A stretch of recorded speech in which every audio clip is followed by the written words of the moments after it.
일본 최고 명문 도쿄 대학에서 천재 소리를 듣던 엔지니어가 있었습니다. 23살에 국제학회 논문을 발표하고 상위 1%의 평가를 받았던 엘리트였죠. 그런 그가 어느 날 갑자기 한국행 비행기에 올랐습니다. 아버지 몰래 아는 사람 하나 없이 한국어도 못하면서요. 대체 일본에서 무슨 일이 있었던 걸까요? 6개월간 밤을 새워 개발한 알고리즘을 지도교수에게 통째로 빼앗긴 그날, 그는 모든 것이 무너지는 기분이었다고 합니다. 3년간 믿었던 동료들은 등을 돌렸고 천재라는 타이틀은 족쇄가 되어버렸죠. 그런 그가 서울에서 단 일주일 만에 완전히 다른 사람이 되었습니다. 한국의 어떤 문화가 그를 이토록 변화시킨 걸까요? 한국 개발자들의 충격적인 회의 방식, 신입 직원의 아이디어가 바로 채택되는 스타트업 문화, 그리고 낯선 외국인에게 먼저 손 내미는 사람들. 일본에서는 상상도 못했던 광경들이 그를 기다리고 있었습니다. 결국 그가 내린 결정은 무엇이었을까요? 이 영상이 끝날 때쯤 여러분도 한국이라는 나라가 새롭게 보이실 겁니다. 영상 시작 전 구독과 좋아요, 알림 설정까지 부탁드려요. 여러분의 응원이 더 좋은 콘텐츠를 만드는 힘이 됩니다. 그럼 시작해볼까요? 안녕하세요. 저는 타나카 유키라고 합니다. 32살이고요. 도쿄대학 대학원에서 AI를 연구하는 엔지니어예요. 일본에서는 저를 천재라고 부르는 사람들이 있었죠. 학부 시절부터 인공지능 프로젝트 여러 개를 성공시키며 상위 1% 평가를 받았고 대학원에 진학해서도 연구실의 핵심 인력으로 인정받았습니다. 23살에 이미 국제학회에서 논문을 발표했고 25살에는 일본 최대 IT 기업에서 스카우트 제의를 받기도 했어요. 하지만 그 화려한 타이틀 뒤에는 아무도 모르는 깊은 어둠이 있었습니다. 연구실에서 저는 점점 고립되어 갔어요. 처음에는 제 능력을 인정해주던 선배들이 어느 순간부터 저를 경계하기 시작했습니다. 회의 시간에 제가 발언하면 서로 눈빛을 교환하며 한숨을 쉬었고 점심시간이 되면 저만 빼고 식당으로 향했어요. 연구실 회식 일정도 저만 모르는 경우가 많았죠. 일본 특유의 집단주의 문화 속에서 튀는 존재는 환영받지 못한다는 걸 뼈저리게 느꼈습니다. 그래도 연구 성과만큼은 누구도 부정할 수 없다고 스스로를 위로했어요. 그런데 석 달 전 정말 믿을 수 없는 일이 벌어졌습니다. 제가 6개월 동안 밤을 새워가며 개발한 딥러닝 알고리즘이 지도교수 명의로 국제학회에 발표된 거예요. 제 이름은 공동저자 명단 어디에도 없었습니다. 심장이 쿵 내려앉는 기분이었어요. 떨리는 다리를 붙잡고 교수 연구실로 찾아갔습니다. 항의하러 갔더니 지도교수는 너무나 태연하게 말했어요. 팀 프로젝트이니 개인의 공로를 따지는 건 유치한 행동이라고요. 연구실 동료들은 모두 교수 편이었습니다. 아무도 저를 위해 한마디 해주지 않았어요. 3년 동안 쌓아온 신뢰가 한순간에 무너지는 기분이었습니다. 그날 밤 기숙사로 돌아와서 한참을 울었어요. 그 사건 이후로 연구실에 가는 게 두려워졌습니다. 매일 아침 현관문 앞에서 발이 떨어지지 않았어요. 억지로 출근해도 아무것도 손에 잡히지 않았습니다.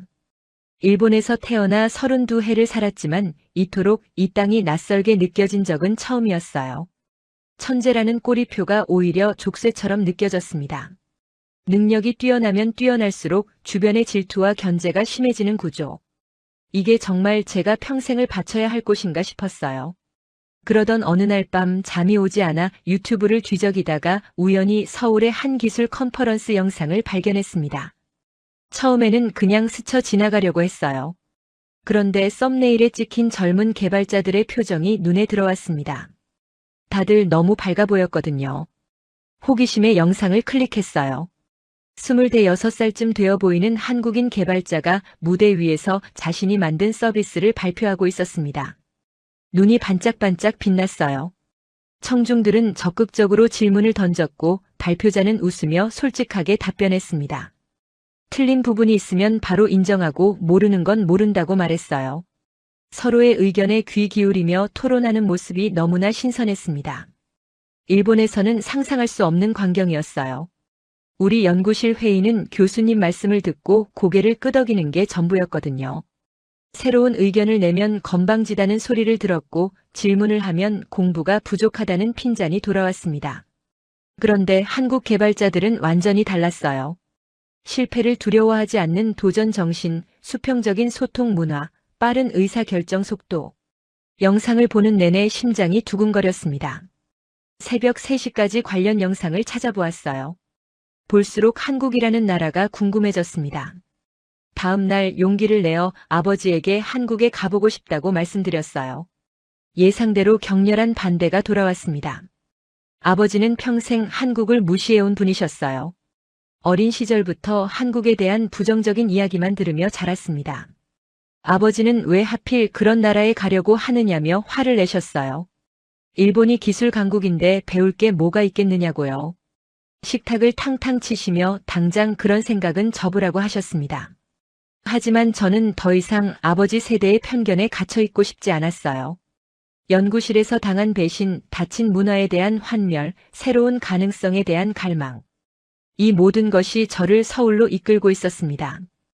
결국 저는 아버지 몰래 비행기표를 예약했어요.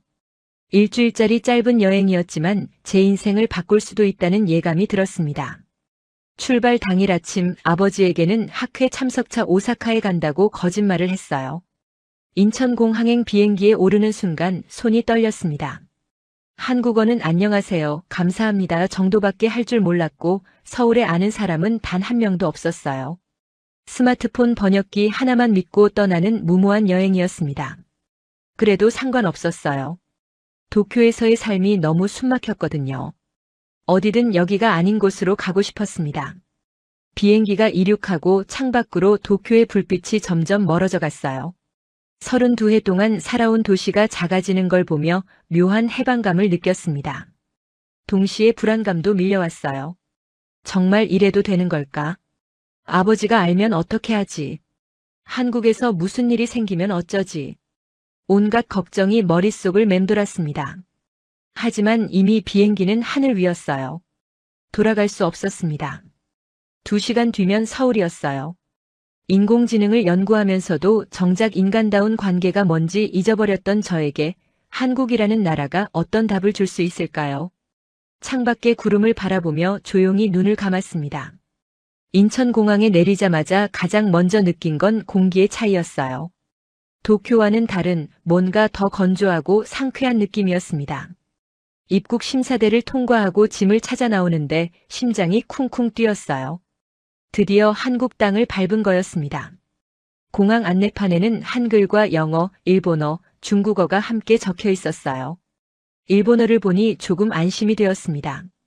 하지만 그 안도감은 오래가지 않았어요. 공항 리무진 버스를 타려고 매표소에 갔는데 직원분이 한국어로 뭔가를 물어보셨습니다. 당연히 하나도 알아듣지 못했어요. 스마트폰 번역기를 꺼내 더듬더듬 강남까지 가고 싶다고 입력했습니다. 직원분이 화면을 보더니 고개를 끄덕이시며 표를 끊어주셨어요. 그런데 거스름 돈을 받으면서 또 뭔가를 말씀하셨는데 이번에는 번역기를 켤 틈도 없이 다음 손님 차례가 되어버렸습니다. 멍하니 서 있는데 뒤에 줄 선 사람들의 시선이 느껴졌어요. 얼굴이 화끈거렸습니다. 서둘러 버스 정류장으로 향했어요. 버스에 올라타니 기사님이 또 뭔가를 말씀하셨습니다. 아마 어디서 내리냐고 물어보신 것 같았어요. 준비해둔 호텔 주소를 보여드렸더니 고개를 끄덕이시며 손가락으로 좌석을 가리키셨습니다. 앉으라는 뜻인 것 같았어요. 창가 자리에 앉아 창밖을 바라보았습니다. 고속도로를 달리는 동안 서울의 스카이라인이 점점 가까워졌어요. 높은 빌딩들 사이로 한강이 반짝이고 있었습니다. 도쿄와 비슷하면서도 다른 풍경이었어요. 빌딩들이 더 역동적으로 느껴졌달까요? 뭔가 살아 움직이는 것 같은 에너지가 있었습니다. 강남역에서 내렸는데 여기서부터 진짜 문제가 시작되었어요. 호텔까지 걸어서 15분 거리라고 했는데 지도 앱이 자꾸 이상한 곳으로 안내하는 거예요. 분명 직진하라고 해서 직진했는데 막다른 골목이 나왔습니다. 다시 돌아가서 우회전을 했는데 이번에는 공사 중이라 길이 막혀 있었어요. 땀이 나기 시작했습니다. 캐리어를 끌고 이리저리 헤매는데 다리가 후들거렸어요. 비행기에서 제대로 못 잤더니 피로가 한꺼번에 몰려왔습니다. 30분 넘게 헤매다가 결국 길 한복판에서 멈춰 섰어요. 어디로 가야 할지 전혀 감이 오지 않았습니다. 스마트폰 배터리는 20%밖에 남지 않았고 보조 배터리는 캐리어 깊숙이 넣어둔 상태였어요. 사람들이 바쁘게 지나가는 거리 한복판에서 저는 완전히 길을 잃었습니다. 눈물이 날 것 같았어요. 내가 왜 이런 무모한 짓을 했을까? 아버지 말을 들을 걸. 온갖 후회가 밀려왔습니다. 그때 누군가 제 앞에 멈춰 섰어요. 고개를 들어보니 20대 후반쯤 되어 보이는 한국인 여성이었습니다. 그분이 영어로 물어보셨어요. 도움이 필요하냐고요. 저는 거의 울먹이며 호텔 주소를 보여드렸습니다. 그분이 화면을 보더니 웃으시며 말씀하셨어요. 여기서 5분 거리인데 방향을 완전히 반대로 가고 있었다고요. 그리고는 직접 길을 안내해 주시겠다고 하셨습니다. 저는 연신 고맙다고 정말 죄송하다고 말했어요. 그분은 괜찮다며 자기도 해외여행 갔을 때 길 잃은 적 많다고 하셨습니다. 함께 걸으면서 어디서 왔냐고 물어보셨고 일본에서 왔다고 하니까 반가워하셨어요. 일본 여행 좋아한다면서 도쿄 맛집을 추천해달라고 하셨습니다. 긴장이 조금 풀렸어요. 5분이 채 안 되어 호텔 앞에 도착했습니다. 그분은 손을 흔들며 한국 여행 즐기라고 하시고는 빠르게 걸어가셨어요. 이름도 못 여쭤봤습니다. 호텔 체크인을 하면서도 그분 생각이 계속 났어요. 바쁜 퇴근 시간에 낯선 외국인을 위해 5분이나 시간을 내준 거잖아요. 도쿄에서는 상상하기 어려운 일이었습니다. 물론 일본에도 친절한 사람들이 많아요. 하지만 낯선 사람에게 먼저 다가가서 도움을 주는 문화는 흔하지 않습니다. 특히 퇴근 시간처럼 모두가 지쳐 있을 때는요. 그런데 그분은 너무나 자연스럽게 다가오셨어요. 마치 원래 그렇게 하는 게 당연하다는 듯이요. 방에 짐을 풀고 샤워를 한 뒤 저녁을 먹으러 나갔습니다. 호텔 근처에 작은 식당이 있었어요. 간판에 뭐라고 적혀 있는지 읽을 수가 없어서 일단 사람이 많은 곳으로 들어갔습니다. 메뉴판을 받았는데 역시나 한글뿐이었어요. 사진이 있어서 그나마 다행이었습니다. 손가락으로 사진을 가리키며 이거 주세요 라고 말했어요. 종업원 아주머니가 웃으시며 고개를 끄덕이셨습니다. 음식이 나왔는데 김치찌개였어요. 그리고 밑반찬이 67가지나 함께 나왔습니다. 일본에서는 밑반찬 문화가 없어서 깜짝 놀랐어요. 이게 다 서비스인 거냐고 물어보고 싶었는데 말이 통하지 않으니 그냥 감사히 먹었습니다. 김치찌개는 생각보다 매웠지만 깊은 맛이 있었어요. 밥을 다 먹고 나니 속이 따뜻해지는 느낌이었습니다. 계산을 하려고 카운터로 갔는데 아주머니가 어디서 왔냐고 물어보셨어요.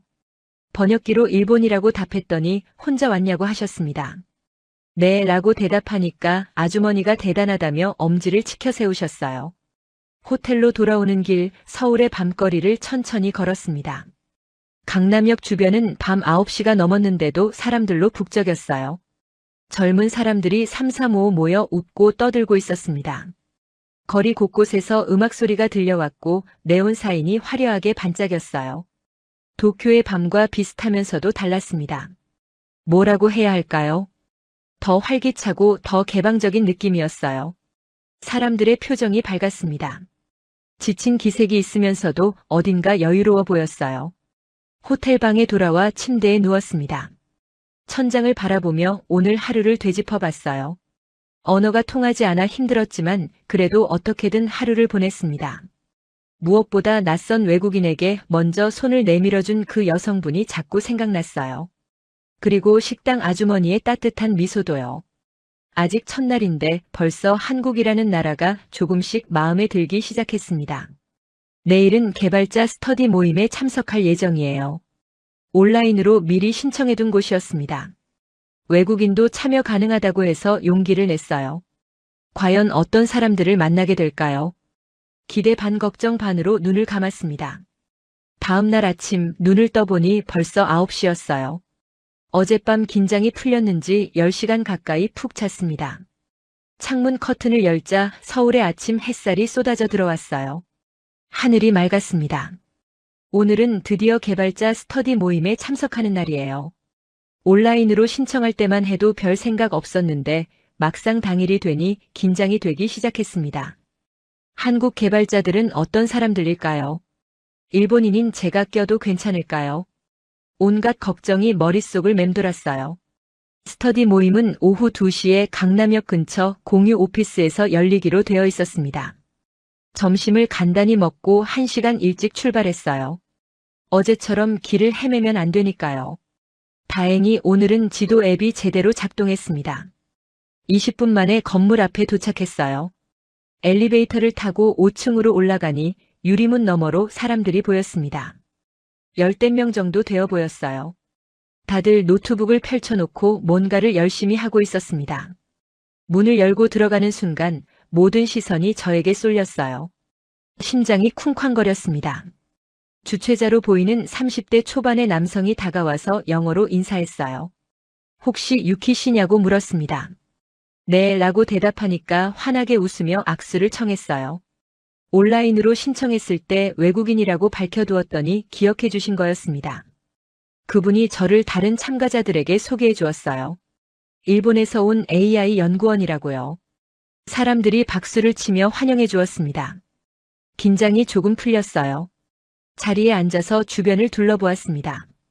참가자들의 나이대는 20대 중반에서 30대 후반까지 다양했어요. 남녀 비율도 반반 정도 되어 보였습니다. 다들 캐주얼한 복장이었어요. 후드티에 청바지, 운동화 차림이 대부분이었습니다. 일본 연구실에서는 상상하기 어려운 모습이었어요. 우리 연구실은 아무리 더운 여름에도 셔츠에 긴 바지를 입어야 했거든요. 복장부터 자유로운 분위기가 느껴졌습니다. 스터디가 시작되었어요. 오늘의 주제는 최신 대규모 언어 모델의 활용 사례였습니다. 주최자분이 먼저 발표를 했어요. 자신이 개발 중인 챗봇 서비스에 대해 설명하더라고요. 그런데 발표 방식이 일본과 완전히 달랐습니다. 중간중간에 참가자들이 손을 들고 질문을 했어요. 그것도 발표가 끝날 때까지 기다리는 게 아니라 궁금한 게 생기면 바로바로 물어봤습니다. 발표자도 전혀 당황하지 않고 즉석에서 답변했어요. 때로는 모른다고 솔직하게 말하기도 했습니다. 일본에서는 절대 있을 수 없는 일이에요. 발표 중에 질문을 하면 예의 없는 행동으로 간주됩니다. 발표가 완전히 끝나고 사회자가 질문 시간을 선언해야만 손을 들 수 있어요. 그것도 미리 준비해온 질문만 해야 하고 발표자를 곤란하게 만드는 질문은 피해야 합니다. 그런데 여기 사람들은 날카로운 질문도 서슴없이 던졌어요. 이 부분은 왜 이렇게 설계했냐, 다른 방법은 고려해봤냐, 성능 테스트는 해봤냐. 하지만 공격적인 분위기는 전혀 아니었습니다. 다들 진심으로 궁금해서 물어보는 것 같았어요. 더 놀라운 건 발표자의 반응이었습니다. 날카로운 질문을 받아도 전혀 기분 나빠하지 않았어요. 오히려 좋은 지적이라며 고마워했습니다. 그리고 실시간으로 자신의 코드를 열어서 수정하기 시작했어요. 이 부분을 이렇게 바꾸면 어떨까요? 라며 참가자들의 의견을 물었습니다. 사람들이 여기저기서 아이디어를 냈어요. 그게 좋겠다. 아니 이렇게 하는 게 낫지 않나. 활발한 토론이 이어졌습니다. 30분 만에 코드가 눈에 띄게 개선되었어요. 저는 그 모습을 보며 입이 벌어졌습니다. 중간 휴식 시간에 옆자리에 앉았던 20대 후반의 남성 개발자가 말을 걸어왔어요. 영어로 자기소개를 하며 어떤 분야를 연구하냐고 물었습니다. 딥러닝 기반 자연어 처리를 한다고 했더니 눈이 반짝였어요. 자기도 비슷한 분야에 관심이 있다며 일본에서는 어떤 식으로 연구를 진행하냐고 물었습니다. 저는 솔직하게 대답했어요. 교수님이 정해준 방향대로 연구하고 개인 의견은 잘 반영되지 않는다고요. 그분이 고개를 갸웃거리며 말했습니다. 한국도 예전에는 그랬는데 요즘은 많이 달라졌다고요. 그분 말에 따르면 한국 스타트업들은 일단 만들어보고 빠르게 수정하는 문화가 자리 잡혀 있다고 했어요. 완벽하게 준비해서 한 번에 성공하려는 게 아니라 빠르게 실패하고 빠르게 배우는 방식이라고요. 처음에는 그게 무모해 보였는데 실제로 경험해보니 훨씬 효율적이라고 했습니다. 실패를 두려워하면 아무것도 시도할 수 없다고요. 그 말이 가슴에 콕 박혔어요. 일본에서 저는 실패를 너무 두려워했습니다.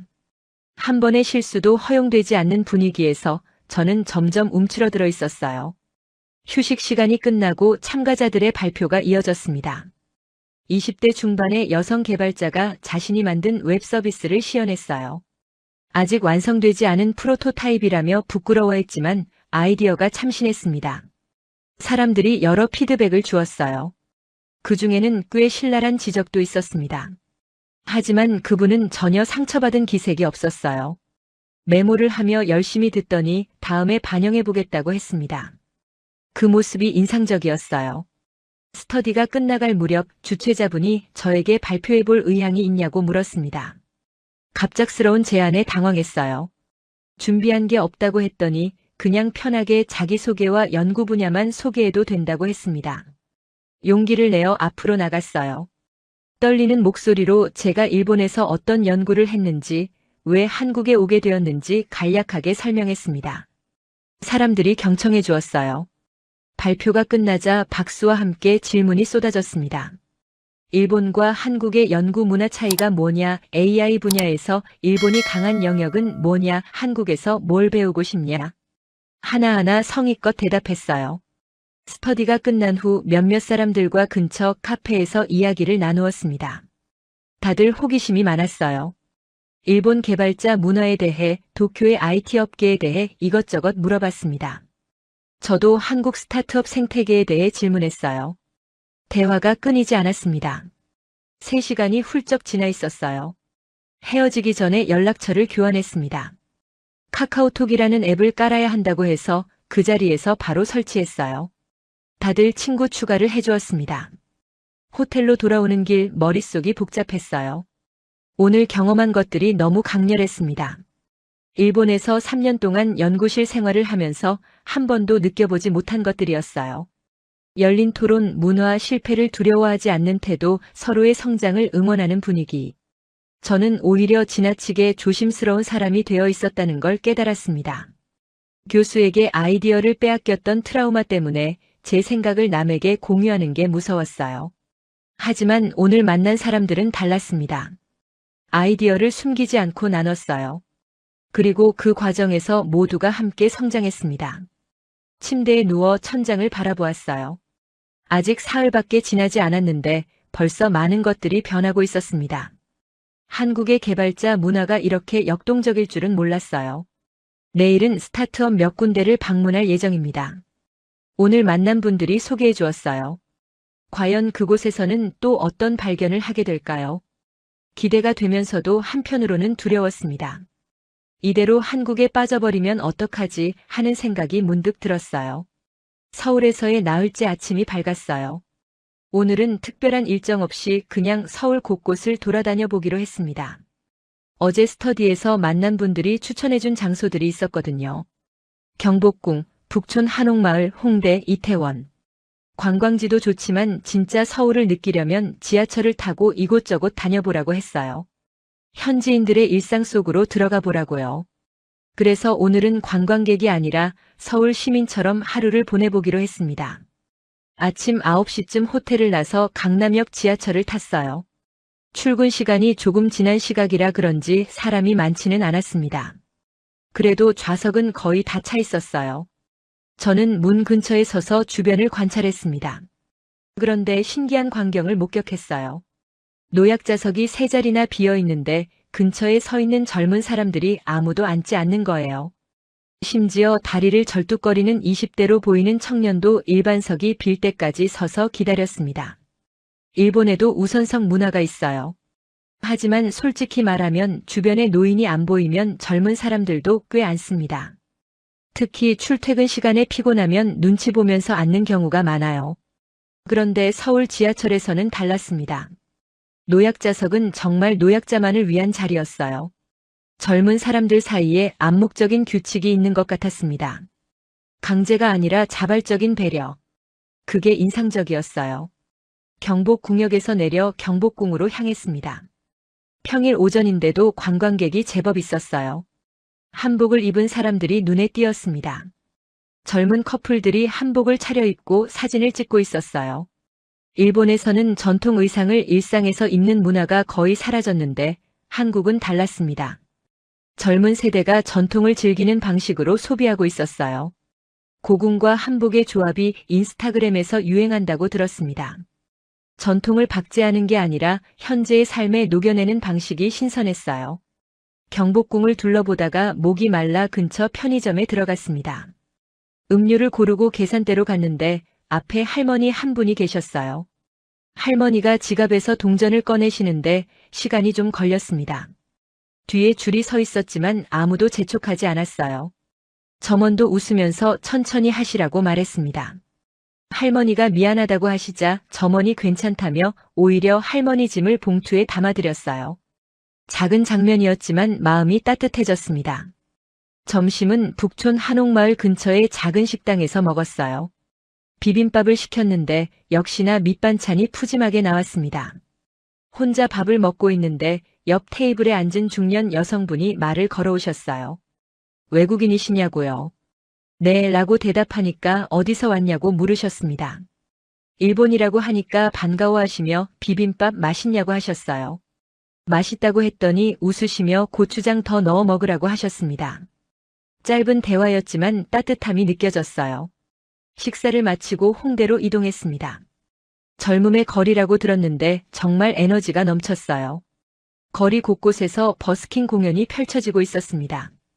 기타를 치며 노래하는 청년 비보이 퍼포먼스를 하는 그룹, 마술을 보여주는 사람. 지나가는 사람들이 멈춰서서 구경하고 박수를 치고 돈을 넣어주었어요. 도쿄에도 버스킹 문화가 있지만 이렇게 활발하지는 않습니다. 대부분 정해진 장소에서 허가를 받고 하거든요. 그런데 홍대는 거리 전체가 하나의 무대 같았어요. 한 버스킹 팀의 공연을 한참 지켜보았습니다. 20대 초반으로 보이는 4명의 청년이 밴드 공연을 하고 있었어요. 실력이 꽤 좋았습니다. 노래가 끝나자 주변 사람들이 환호했어요. 저도 모르게 박수를 쳤습니다. 공연이 끝나고 멤버 중 한 명이 다가와서 영어로 말을 걸었어요. 어디서 왔냐고요? 일본이라고 하니까 고맙다며 일본에서도 공연하고 싶다고 했습니다. 꿈이 뭐냐고 물었더니 언젠가 큰 무대에 서는 거라고 했어요. 눈빛이 진지했습니다. 그 열정이 부러웠어요. 저녁 무렵 이태원으로 갔습니다. 외국인이 많이 산다는 동네라고 들었어요. 정말 다양한 국적의 사람들이 거리를 오갔습니다. 영어, 아랍어, 프랑스어, 스페인어. 여러 언어가 섞여 들렸어요. 음식점도 다양했습니다. 멕시코 음식, 인도 음식, 터키 음식. 서울 안에 세계가 모여있는 느낌이었어요. 그런데 더 인상적이었던 건 외국인들과 한국인들이 자연스럽게 어울리는 모습이었습니다. 차별이나 경계 없이 그냥 같은 동네 주민처럼 지내는 것 같았어요. 작은 술집에 들어가 맥주를 한 잔 시켰습니다.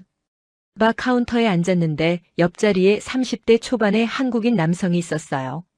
눈이 마주치자 가볍게 인사를 나눴습니다. 영어로 대화를 시작했는데 알고 보니 그분도 IT 업계에서 일하고 있었어요. 스타트업에서 백엔드 개발자로 근무한다고 했습니다. 자연스럽게 일 이야기로 흘러갔어요. 한국 스타트업의 근무 환경에 대해 물었더니 솔직하게 대답해 주었습니다. 야근이 많고 힘든 건 사실이지만 그만큼 빠르게 성장할 수 있다고 했어요. 무엇보다 나이나 직급에 상관없이 아이디어를 낼 수 있는 문화가 좋다고 했습니다. 신입이든 경력이든 좋은 의견이면 반영된다고요. 일본 얘기를 했더니 고개를 끄덕였어요. 한국도 예전에는 수직적인 문화가 강했는데 최근 10년 사이에 많이 바뀌었다고 했습니다. 특히 IT 업계는 글로벌 스탠다드를 따라가려는 노력이 크다고요. 대화를 나누다 보니 2시간이 훌쩍 지나 있었어요. 그분이 계산을 하겠다고 했습니다. 제가 사양했지만 한국에서는 먼저 온 사람이 계산하는 문화가 있다며 웃었어요. 대신 다음에 일본에 가면 밥 한 끼 사달라고 했습니다. 연락처를 교환하고 헤어졌어요. 술집을 나서며 생각했습니다. 오늘 하루 동안 얼마나 많은 사람들과 대화를 나눴는지. 편의점 점원, 식당 손님, 버스킹 가수, 술집에서 만난 개발자. 모두 낯선 사람이었지만 누구도 저를 경계하지 않았어요. 호텔로 돌아오는 지하철 안에서 창밖을 바라보았습니다. 서울의 야경이 펼쳐졌어요. 반짝이는 불빛들을 보며 오늘 하루를 되짚어봤습니다. 기술 환경만 흥미로운 게 아니었어요. 한국의 일상 곳곳에 사람을 향한 배려가 스며 있었습니다. 노약자석을 비워두는 문화, 느린 할머니를 재촉하지 않는 점원, 낯선 외국인에게 말을 거는 식당 손님, 꿈을 이야기하는 거리의 가수들. 형식적인 예의가 아니라 진심에서 우러나오는 따뜻함이었어요. 도쿄에서는 모든 것이 시스템으로 돌아갔습니다. 효율적이지만 차가웠어요. 사람과 사람 사이에 보이지 않는 벽이 있었습니다. 하지만 서울은 달랐어요. 시스템도 잘 작동하지만 그 안에 인간적인 온기가 살아 있었습니다. 물론 한국에도 문제가 있겠죠. 어느 나라나 완벽하지 않으니까요. 하지만 적어도 제가 경험한 서울은 사람 냄새가 나는 도시였습니다. 그리고 그게 저에게는 너무나 필요한 것이었어요. 방에 들어와 침대에 누웠습니다. 내일이면 벌써 닷새째예요. 일주일이 이렇게 빨리 지나가다니. 남은 시간 동안 최대한 많은 것을 보고 느끼고 싶었습니다. 그리고 슬슬 중요한 결정을 내려야 할 것 같았어요. 이 여행이 끝나면 어떻게 해야 할지. 아직은 답이 나오지 않았지만 마음 한쪽에서 뭔가가 조금씩 자라나고 있었습니다. 5째 날 아침 스터디에서 만난 분의 소개로 강남에 있는 스타트업 2곳을 방문하기로 했어요. 한 곳은 AI 기반 헬스케어 서비스를 개발하는 회사였고 다른 한 곳은 에듀테크 분야의 스타트업이었습니다. 둘 다 설립된 지 3년 정도 된 젊은 회사들이었어요. 어떤 분위기에서 일하는지, 일본과 어떻게 다른지 직접 눈으로 확인하고 싶었습니다. 첫 번째로 방문한 곳은 AI 헬스케어 스타트업이었어요. 삼성역 근처 공유 오피스 건물 8층에 있었습니다. 엘리베이터에서 내리자마자 탁 트인 공간이 눈에 들어왔어요. 벽이 거의 없는 오픈 오피스 형태였습니다. 직원들이 여기저기 흩어져서 일하고 있었어요. 어떤 사람은 소파에 앉아 노트북을 두드리고 어떤 사람은 스탠딩 데스크에서 회의를 하고 있었습니다. 정해진 자리가 없는 것 같았어요. 안내를 해주신 분은 공동 창업자 중 한 명이었어요. 30대 초반의 여성이었는데 의사 출신이라고 했습니다. 의료 현장에서 일하다가 기술로 문제를 해결하고 싶어서 창업했다고요. 회사를 둘러보며 설명을 들었어요. 직원 수는 25명 정도였는데 평균 나이가 29살이라고 했습니다. 대표를 포함해서 모두가 반말을 쓴다고 했어요. 직급도 없다고요. 저는 깜짝 놀랐습니다. 일본에서는 상상하기 어려운 구조였거든요. 우리 연구실은 교수님, 부교수님, 조교수님, 박사과정, 석사과정, 학부생 순으로 철저한 위계가 있었습니다. 선배에게는 무조건 존댓말을 써야 했고 이름을 부르는 것도 예의에 어긋났어요. 그런데 이 회사에서는 대표와 신입 직원이 소파에 나란히 앉아 농담을 주고받고 있었습니다. 처음에는 어색했지만 자세히 보니 그게 더 효율적인 것 같았어요. 의사결정이 빨라 보였거든요. 회의실에서 팀 미팅을 참관할 기회가 있었어요. 신제품 기능에 대한 논의였습니다. 놀라운 건 가장 먼저 의견을 낸 사람이 입사 석 달 된 신입 개발자였다는 거예요. 24살이라고 했습니다. 그 친구가 아이디어를 제시하자 대표가 고개를 끄덕이며 좋은 생각이라고 했어요. 그리고 바로 그 아이디어를 기반으로 토론이 시작되었습니다. 경력 10년차 시니어 개발자도 신입의 의견에 귀 기울였어요. 나이나 경력이 아니라 아이디어의 질로 평가받는 문화. 그게 눈에 보였습니다. 미팅이 끝난 후 대표님과 잠시 이야기를 나눌 수 있었어요. 왜 이런 수평적인 문화를 만들게 되었냐고 물었습니다. 대표님이 웃으며 대답했어요. 자신도 대기업에서 일한 적이 있는데 좋은 아이디어가 있어도 직급이 낮으면 묻히는 경우가 많았다고요. 그게 너무 답답해서 직접 회사를 만들 때는 다르게 하고 싶었다고 했습니다. 물론 수평적인 문화가 만능은 아니라고요. 책임 소재가 불분명해지거나 의사결정이 늦어지는 부작용도 있다고 했어요. 하지만 그런 문제점들도 함께 해결해 나가는 거라고요. 점심은 회사 사람들과 함께 먹었어요. 근처 식당에서 된장찌개를 시켰습니다. 밥을 먹으면서 자연스럽게 이야기를 나눴어요. 어떻게 이 회사에 오게 되었는지, 전에는 뭘 했는지. 다들 배경이 다양했습니다. 대기업 출신도 있고 프리랜서 출신도 있고 막 대학을 졸업한 사람도 있었어요. 공통점은 모두가 현재 하는 일에 열정이 있다는 거였습니다. 눈빛이 살아있었어요. 식사 중에 한 개발자가 흥미로운 말을 했어요. 회사에서 한 달에 한 번씩 컨디션 체크를 한다고요. 업무량이 너무 많지 않은지, 스트레스는 없는지, 개인적인 고민은 없는지 1대1로 대화를 나눈다고 했습니다.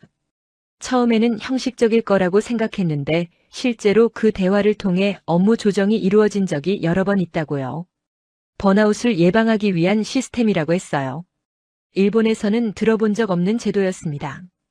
오후에는 두 번째 스타트업인 에듀테크 회사를 방문했어요. 이곳은 설릉역 근처에 있었습니다. 규모는 비슷했는데 분위기가 또 달랐어요. 좀 더 활기차고 시끌벅적했습니다. 곳곳에서 웃음소리가 들렸어요. 안내를 해주신 분은 CTO였는데 20대 후반이라고 했습니다. 어린 나이에 임원이라니 놀랐어요. 한국에서는 능력만 있으면 나이에 상관없이 기회가 주어진다고 했습니다. 이 회사의 특징은 업무 시간의 20%를 자기 개발에 쓸 수 있다는 거였어요. 원하는 공부를 하거나 사이드 프로젝트를 진행하거나 새로운 기술을 실험해 볼 수 있다고 했습니다. 회사가 직원의 성장을 투자라고 생각한다고요. 당장의 생산성보다 장기적인 역량 개발을 중요하게 여긴다고 했어요. 저는 그 말에 크게 공감했습니다. 도쿄 연구실에서는 개인 공부를 하면 눈치를 줬거든요. 연구에 집중하라며요. 사무실 한쪽에 작은 도서관이 있었어요. 기술 서적뿐만 아니라 인문학, 심리학, 경영학 책도 있었습니다. 누구나 자유롭게 빌려갈 수 있다고 했어요. 옆에는 명상실도 있었습니다. 업무 중에 스트레스를 받으면 잠시 들어가서 쉴 수 있다고요. 처음에는 장식용인 줄 알았는데 실제로 사용하는 사람이 많다고 했어요. 기술 회사인데 직원들의 정신 건강까지 신경 쓰는 모습이 인상적이었습니다. CTO와 이야기를 나누다가 한 가지 질문을 했어요. 이렇게 직원 복지에 투자하면 비용이 많이 들지 않냐고요. 그분이 웃으며 대답했습니다. 단기적으로는 비용이지만 장기적으로는 투자라고요. 직원이 행복해야 좋은 제품이 나온다고 했어요. 번아웃되어 퇴사하면 새 사람을 뽑고 교육하는데 더 큰 비용이 든다고요. 결국 사람에게 투자하는 게 가장 효율적이라고 했습니다. 두 회사를 방문하고 나니 머릿속이 복잡해졌어요. 일본에서 저는 효율성만을 기준으로 움직이는 기계에 가까웠습니다. 연구 성과를 내는 것만이 목표였어요. 개인의 감정이나 성장은 고려 대상이 아니었습니다. 하지만 오늘 방문한 회사들은 달랐어요. 기술도 중요하지만 그 기술을 만드는 사람을 더 중요하게 여겼습니다. 역설적이게도 그런 문화에서 더 좋은 기술이 나오는 것 같았어요. 사람을 중심에 두는 문화가 팀 전체의 창의성을 끌어올리고 있었습니다. 저녁에 혼자 한강공원을 걸었어요. 여의도 쪽이었습니다. 해가 지는 한강을 바라보며 생각에 잠겼어요. 오늘 본 것들이 머릿속에서 맴돌았습니다. 수평적인 문화, 열린 소통, 직원을 위한 투자. 이게 한국 전체의 모습인지는 모르겠어요. 아마 이런 회사들이 예외적인 경우일 수도 있습니다. 하지만 적어도 이런 시도를 하는 곳들이 존재한다는 것 자체가 의미 있었어요. 변화의 가능성이 보였거든요. 한강 위로 노을이 물들었습니다. 도쿄에서는 강변을 걸어본 적이 별로 없어요. 항상 바빴거든요. 연구실에서 집으로, 집에서 연구실로. 그게 제 일상의 전부였습니다. 하지만 서울에서는 달랐어요. 사람들이 한강에서 자전거를 타고 치킨을 먹고 친구와 이야기를 나누고 있었습니다. 일과 삶의 균형. 말로만 듣던 개념이 눈앞에 펼쳐져 있었어요. 저도 저런 삶을 살 수 있을까요? 문득 그런 생각이 들었습니다. 편의점에서 맥주를 하나 사서 벤치에 앉았어요. 한강을 바라보며 천천히 마셨습니다. 바람이 시원했어요. 머릿속이 맑아지는 기분이었습니다. 내일이면 엿새째, 모레면 마지막 날이에요. 시간이 너무 빨리 지나갔습니다. 아직 결정을 내리지 못했어요. 일본으로 돌아갈지 아니면 다른 선택을 할지. 하지만 한 가지는 확실해졌습니다. 이 여행이 저를 변화시키고 있다는 것. 어떤 결정을 내리든 예전의 저로는 돌아갈 수 없을 것 같았어요. 엿새째 아침 눈을 뜨자마자 카카오톡 알림이 여러 개 와 있었어요. 스터디에서 만난 분들이 단체 채팅방에 메시지를 보냈더라고요. 오늘 저녁에 시간 되면 같이 밥 먹자는 내용이었습니다. 일면식도 없던 사람들이 이렇게 적극적으로 연락을 해오다니. 일본에서는 경험해보지 못한 일이었어요. 물론 좋다고 답장했습니다. 저녁까지 시간이 있으니 낮에는 또 다른 곳을 돌아다니기로 했어요. 오늘은 을지로 쪽으로 가보기로 했습니다. 젊은 예술가들과 카페들이 많다고 들었거든요. 오래된 공장 건물들 사이에 힙한 공간들이 숨어 있다고 했어요. 지하철을 타고 을지로 3가역에서 내렸습니다. 역에서 나오자마자 분위기가 달라졌어요. 강남의 번쩍이는 빌딩들과는 전혀 다른 풍경이었습니다. 낡은 건물들, 좁은 골목들, 철물점과 인쇄소들. 처음에는 왜 여기가 유명한지 이해가 안 됐어요. 하지만 골목을 걷다 보니 그 매력을 알 것 같았습니다. 낡은 건물 2층에 작은 카페가 있었어요. 간판도 거의 없는데 안에는 젊은 사람들로 가득 차 있었습니다. 호기심에 들어가 봤어요. 인테리어가 독특했습니다. 공장이었던 흔적을 그대로 살려서 콘크리트 벽에 파이프가 노출되어 있었어요. 그 위에 그림들이 걸려 있었습니다. 오래된 것과 새로운 것이 공존하는 느낌이었어요. 커피를 시키고 창가 자리에 앉았습니다. 골목을 내려다보며 사람들을 관찰했어요. 20대로 보이는 청년들이 카메라를 들고 사진을 찍고 있었습니다. 중년의 기술자로 보이는 분이 철물을 운반하고 있었어요. 세대가 다른 두 그룹이 같은 공간에서 자연스럽게 공존하고 있었습니다. 젊은 세대가 오래된 동네를 밀어내는 게 아니라 함께 어우러지는 모습이었어요. 도시 재생의 좋은 예시를 보는 것 같았습니다. 카페에서 나와 골목을 더 걸었어요. 작은 갤러리가 눈에 들어왔습니다. 무료 전시라고 해서 들어가 봤어요. 젊은 작가의 사진전이었는데 주제가 흥미로웠습니다. 서울에 사는 다양한 사람들의 일상을 담은 사진들이었어요. 택시기사, 편의점 알바생, 배달라이더, 회사원. 평범한 사람들의 평범한 순간들. 하지만 그 속에 뭔가 특별한 것이 있었습니다. 삶의 무게와 동시에 희망이 느껴졌어요.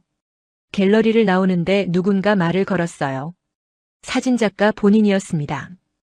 20대 후반의 남성이었어요.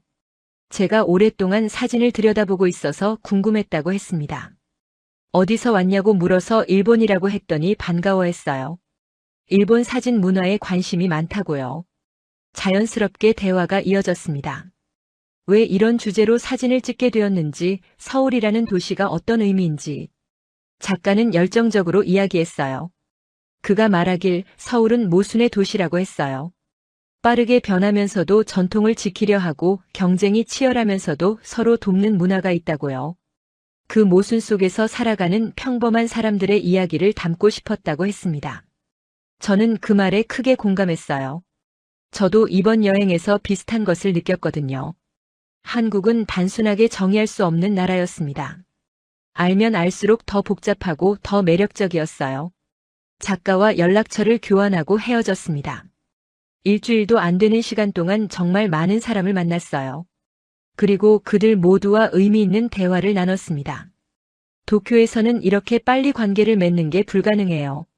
처음 만난 사람과 깊은 이야기를 나누는 건 예의에 어긋난다고 여기거든요. 먼저 형식적인 인사를 나누고 여러 번 만나면서 천천히 거리를 좁혀야 합니다. 그런데 한국 사람들은 달랐어요. 처음 만난 사이에도 솔직하게 자기 이야기를 했습니다. 저녁이 되어 약속 장소로 갔어요. 홍대 근처의 고깃집이었습니다. 스터디에서 만난 분들 5명이 이미 와 있었어요. 저를 보더니 반갑게 손을 흔들었습니다. 자리에 앉자마자 고기를 굽기 시작했어요.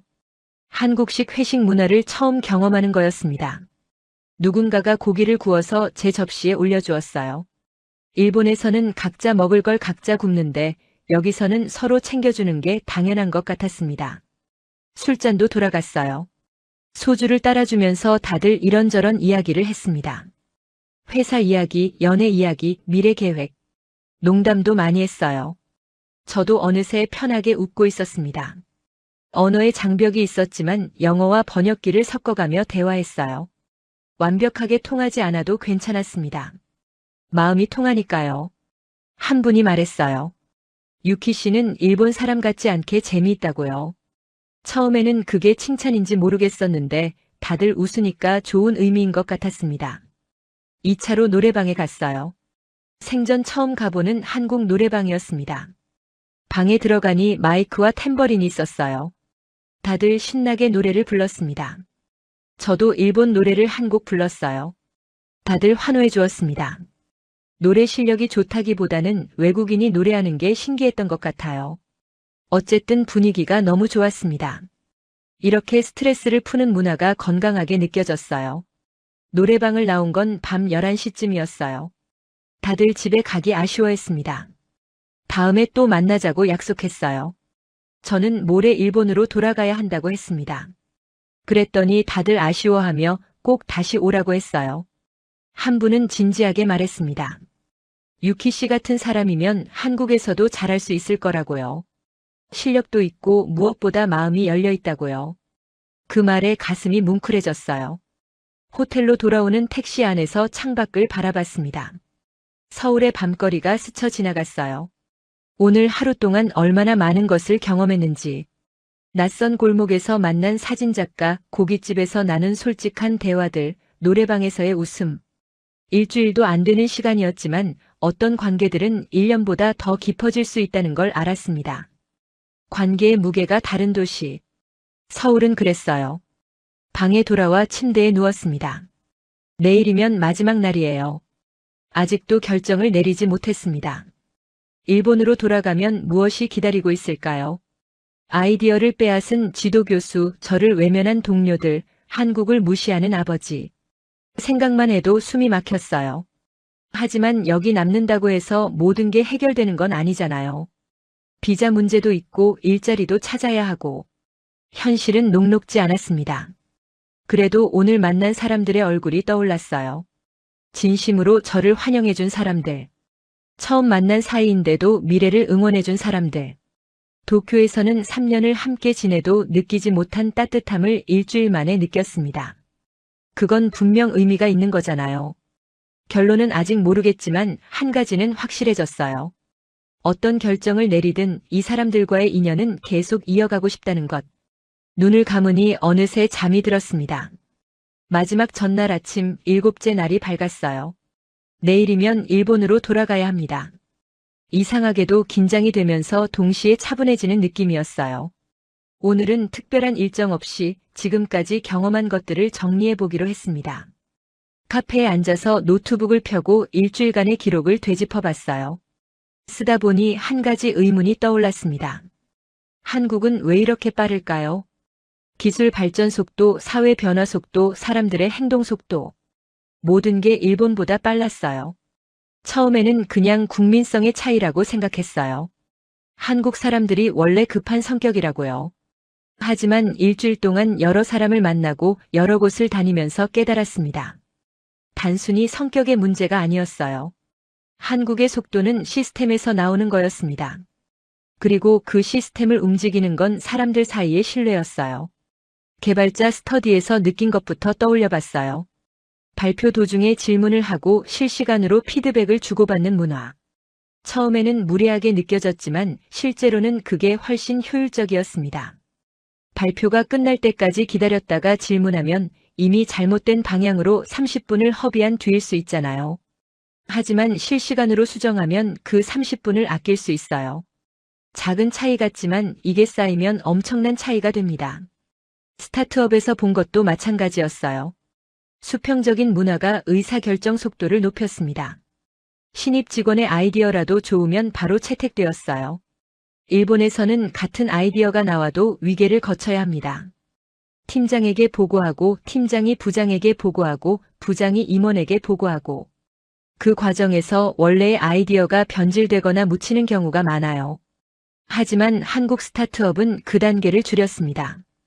바로 의사결정권자와 대화할 수 있었어요. 그리고 무엇보다 중요한 건 실패에 대한 태도였습니다. 한국 사람들은 실패를 두려워하지 않았어요. 아니, 정확히 말하면 두려워하지만 그래도 시도했습니다. 일단 해보고 고친다는 마인드. 완벽하게 준비해서 한 번에 성공하려는 일본과는 정반대였어요. 처음에는 무모해 보였지만 실제로는 그 방식이 더 빠른 성장을 가능하게 했습니다. 실패해도 빨리 배우니까요. 카페에서 나와 거리를 걸었어요. 강남 거리를 천천히 걸으면서 주변을 관찰했습니다. 공사 현장이 눈에 들어왔어요. 새 건물을 짓고 있었는데 작업 속도가 정말 빨라 보였습니다. 일본에서는 안전 규정 때문에 하나하나 꼼꼼히 확인하며 진행해요. 물론 안전이 중요하지만 때로는 과도한 절차가 속도를 늦추기도 합니다. 한국은 안전을 지키면서도 효율성을 추구하는 것 같았어요. 그 균형이 인상적이었습니다. 점심을 먹으러 식당에 들어갔어요. 주문하고 5분도 안 되어 음식이 나왔습니다. 일본에서는 보통 15분에서 20분 정도 기다려야 해요. 빨리 나온다고 맛이 없는 것도 아니었습니다. 어떻게 이렇게 빠를 수 있는지 신기했어요. 주방을 슬쩍 봤더니 여러 명이 역할을 나눠 동시에 움직이고 있었습니다. 협업이 자연스러웠어요. 손발이 척척 맞았습니다. 밥을 먹으면서 생각했어요. 한국의 속도는 경쟁 때문이 아니었습니다. 물론 경쟁도 치열하지만 그것만으로는 설명이 안 돼요. 핵심은 집단이 같은 방향을 바라볼 때 생기는 집중력이었습니다. 개인주의가 강한 일본에서는 각자가 자기 일에만 집중해요. 하지만 한국에서는 팀 전체가 하나의 목표를 향해 움직였습니다. 그 힘이 속도를 만들어내는 거였어요. 그리고 작은 배려들이 불필요한 충돌을 줄이고 있었습니다. 지하철에서 노약자석을 비워두는 것, 식당에서 서로 음식을 덜어주는 것, 회의에서 상대방 말이 끝날 때까지 경청하는 것. 이런 작은 배려들이 쌓여서 전체적인 마찰을 줄였어요. 마찰이 줄어드니 속도가 빨라지는 거였습니다. 단순한 빠름이 아니라 효율적인 빠름이었어요. 오후에 다시 한강으로 갔어요. 여의도 한강공원 벤치에 앉아 강을 바라봤습니다. 러닝하는 사람들, 자전거 타는 사람들, 피크닉하는 가족들. 모두가 바쁘게 움직이면서도 여유로워 보였어요. 빠르게 일하고 빠르게 쉬는 문화. 온과 오프의 전환이 확실했습니다. 일본에서는 쉴 때도 일 생각을 하는 사람이 많아요. 저도 그랬습니다. 하지만 서울 사람들은 쉴 때 확실히 쉬는 것 같았어요. 한강에 앉아 있으니 여러 생각이 스쳤습니다. 일본에서 저는 개인의 완성도를 책임지는 사람이었어요. 내 연구, 내 성과, 내 커리어. 모든 게 개인 중심이었습니다. 하지만 한국에서는 함께 만들어가는 과정이 강조되었어요. 혼자 완벽해지는 것보다 팀 전체가 함께 성장하는 것. 그 차이가 국가의 혁신 속도를 결정하는 핵심인 것 같았습니다. 저녁이 되어 숙소로 돌아가는 길 명동을 지나갔어요. 관광객들로 북적이는 거리였습니다. 화장품 가게, 음식점, 쇼핑몰. 화려한 네온사인 아래로 다양한 국적의 사람들이 걸어다녔어요. 한국의 문화가 전 세계로 퍼지고 있다는 걸 실감했습니다. K-팝, K-드라마, K-뷰티. 불과 20-30년 전만 해도 상상하기 어려웠을 거예요. 이 나라는 정말 빠르게 변했습니다. 호텔방에 돌아와 짐을 정리하기 시작했어요. 내일 오후 비행기니까 오전에 체크아웃 해야 합니다. 옷을 개키면서 일주일간의 여정을 되짚어봤어요. 공항에서 길을 잃었던 첫날, 스터디에서 받은 충격, 스타트업에서 본 새로운 문화, 한강에서의 평화로운 시간, 그리고 사람들과 나눈 수많은 대화들. 모든 순간이 소중했습니다. 일본에서 저는 천재라 불렸어요. 하지만 그 타이틀이 저를 행복하게 해준 적은 없었습니다. 오히려 짐이었죠. 실패할 수 없다는 압박감, 항상 완벽해야 한다는 강박. 그런 것들이 저를 옥죄었어요. 하지만 서울에서 만난 사람들은 달랐습니다. 완벽하지 않아도 괜찮다고 했어요. 실패해도 다시 하면 된다고요. 그 말이 얼마나 큰 위로가 되었는지 몰라요. 창밖으로 서울의 야경이 보였어요. 반짝이는 불빛들을 바라보며 마음을 다잡았습니다. 내일이면 결정을 내려야 해요. 일본으로 돌아갈지 아니면 다른 길을 찾을지. 아직 확실한 답은 없었지만 한 가지는 분명해졌습니다.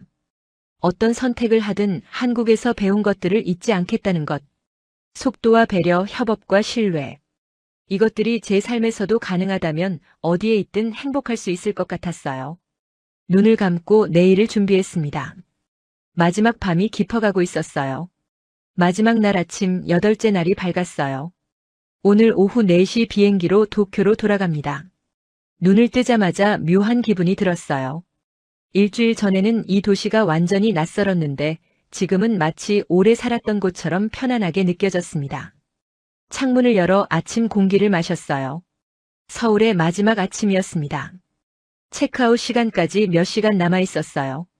마지막으로 한 곳만 더 가보고 싶었습니다. 한강이요. 어제도 갔지만 아침에 한강은 또 다를 것 같았어요. 짐을 대충 싸서 프런트에 맡기고 밖으로 나갔습니다. 택시를 타고 여의도 한강공원으로 향했어요. 아침 7시 반쯤이었는데 벌써 사람들이 운동하고 있었습니다. 러닝하는 사람들, 산책하는 노부부, 자전거 타는 청년들. 하루를 활기차게 시작하는 모습이 좋아 보였어요. 강변 벤치에 앉았습니다. 아침 햇살이 한강 위에 반짝였어요. 바람이 시원했습니다. 이 풍경을 눈에 담았어요. 언제 다시 볼 수 있을지 모르니까요. 앉아서 한참을 생각에 잠겼습니다. 일주일 동안 경험한 모든 것들이 주마등처럼 스쳐 지나갔어요. 공항에서 길을 헤맸던 날, 낯선 여성분이 도와주었던 일, 스터디에서 느꼈던 충격, 스타트업에서 본 새로운 가능성들, 고깃집에서 나눈 진심 어린 대화들. 모든 순간이 선명하게 기억났습니다. 문득 아버지 생각이 났어요. 한국에 가지 말라며 화를 내셨던 아버지. 아버지 세대는 한국을 경쟁자로 보고 때로는 무시했습니다. 하지만 직접 와서 보니 완전히 달랐어요. 한국은 경쟁자가 아니라 배울 점이 많은 나라였습니다. 아버지에게 이 경험을 어떻게 설명해야 할지 고민이 되었어요. 이해해 주실까요? 아니면 더 화를 내실까요? 어쨌든 솔직하게 말씀드리기로 했습니다. 숨길 필요가 없었어요. 연구실 생각도 났습니다. 제 아이디어를 빼앗은 지도교수, 저를 외면한 동료들. 분노와 배신감이 아직 남아 있었어요. 하지만 이상하게도 예전만큼 아프지 않았습니다. 서울에서 만난 사람들이 보여준 따뜻함 덕분일까요? 세상에는 나쁜 사람만 있는 게 아니라는 걸 다시 확인했어요. 어딘가에는 저를 인정해주고 함께 성장하고 싶어하는 사람들이 있었습니다. 한강을 바라보며 스스로에게 질문했어요. 진짜 원하는 게 뭐냐고. 도쿄로 돌아가서 연구를 계속할 수는 있어요. 하지만 그게 행복할까요? 같은 환경에서 같은 일을 반복하며 살고 싶은가요? 대답은 명확했습니다. 아니요. 더 이상 그렇게 살고 싶지 않았어요. 그렇다면 대안은 뭘까요? 한국에 남는 건가요? 그것도 쉽지 않았습니다. 비자 문제, 언어 문제, 직장 문제. 현실적인 장벽이 많았어요. 하지만 불가능하지는 않았습니다. 이번 여행에서 만난 사람들이 말해주었어요. 한국에도 외국인 엔지니어를 채용하는 회사가 늘어나고 있다고요. 영어가 되면 일단 시작할 수 있다고 했습니다. 한국어는 일하면서 배우면 된다고요. 물론 쉽지 않겠죠. 낯선 나라에서 새로 시작하는 건 두려운 일이에요. 하지만 도쿄에서 숨막히며 사는 것보다는 나을 것 같았습니다. 벤치에서 일어나 강변을 걸었어요. 걸으면서 결심이 굳어졌습니다. 지금 당장은 아니어도 좋아요. 일단 도쿄로 돌아가서 준비를 하자.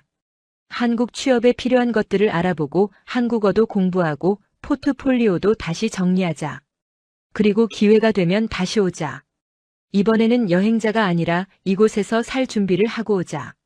그 결심이 마음을 가볍게 해주었어요. 호텔로 돌아와 짐을 찾고 체크아웃했습니다. 프런트 직원이 여행은 어땠냐고 물었어요. 최고였다고 대답했습니다. 직원이 웃으며 다음에 또 오라고 했어요. 꼭 다시 올게요 라고 대답했습니다. 그 말이 빈말이 아니었어요. 정말로 다시 올 거였습니다. 공항으로 가는 리무진 버스에 올랐어요. 창밖으로 서울의 풍경이 스쳐 지나갔습니다. 고층 빌딩들, 붐비는 거리들, 한글 간판들. 일주일 전에는 모든 게 낯설고 무서웠는데 지금은 정이 들었어요. 이별이 아쉬웠습니다. 하지만 슬프지는 않았어요. 다시 만날 거라는 확신이 있었으니까요. 인천공항에 도착해서 체크인을 하고 출국장으로 들어갔습니다. 면세점을 지나 탑승 게이트 앞에 앉았어요. 비행기 출발까지 1시간 정도 남았습니다. 스마트폰을 꺼내 카카오톡을 열었어요. 이번 주에 만난 사람들에게 메시지를 보냈습니다. 지금 공항이에요. 일주일 동안 정말 감사했습니다. 꼭 다시 올게요. 답장이 바로바로 왔어요. 조심히 가라고, 다음에 꼭 다시 보자고, 일본 가서도 연락하자고. 따뜻한 말들이 화면을 채웠습니다. 탑승 안내 방송이 울렸어요. 자리에서 일어나 게이트로 향했습니다. 비행기에 오르기 전 마지막으로 뒤를 돌아보았어요. 인천공항의 풍경을 눈에 담았습니다. 안녕 서울. 안녕 한국. 고마웠어요. 그리고 다시 만나요. 비행기 좌석에 앉아 안전벨트를 맸습니다. 창밖으로 활주로가 보였어요. 비행기가 이륙하기 시작했습니다.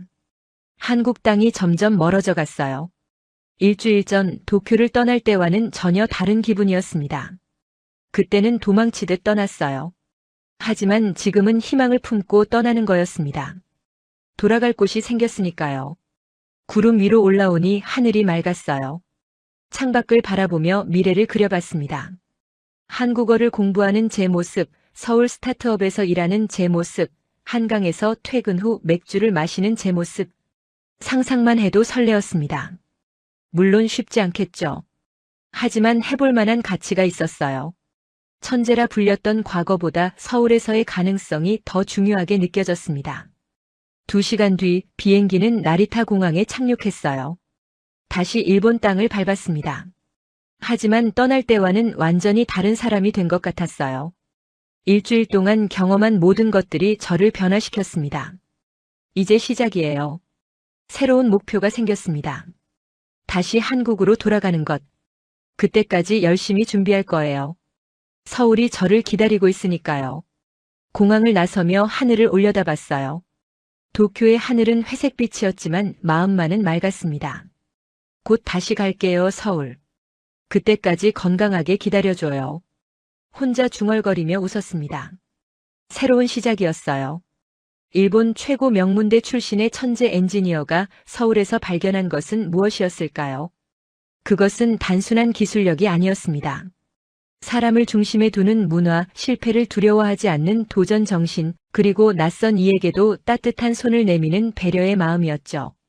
한국은 불과 몇십 년 만에 세계가 주목하는 기술 강국으로 성장했습니다. K-팝과 K-드라마가 전 세계를 사로잡고 한국의 스타트업들이 글로벌 시장을 흔들고 있죠. 그 놀라운 속도의 비밀은 바로 이것이었습니다. 함께 성장하는 문화, 빠르게 실패하고 빠르게 배우는 자세, 그리고 서로를 존중하는 신뢰.